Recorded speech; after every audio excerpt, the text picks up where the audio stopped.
Check out this 1958 AMC Rambler, finished in an eye-catching anaconda green that you just can't ignore. Now, the Rambler was originally known for being compact and economical back in the late 50s, part of American Motors' push to compete with the big three automakers. But this is not your average Rambler.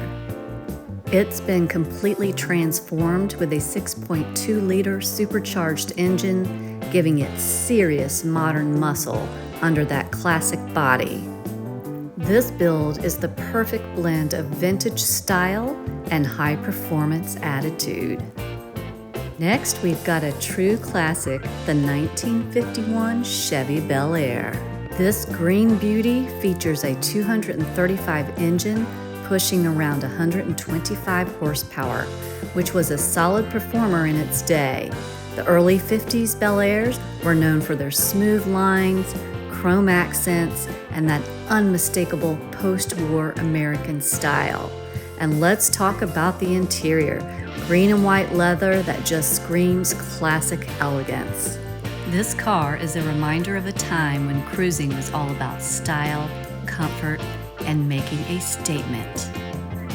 And now for the legend, the 1969 Camaro Z28. Now this is muscle. The 69 Z28 is one of the most iconic performance cars of its era.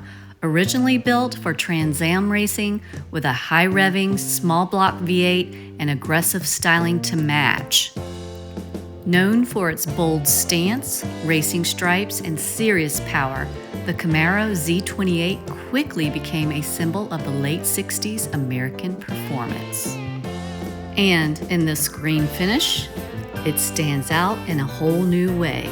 Classic, aggressive, and absolutely unforgettable.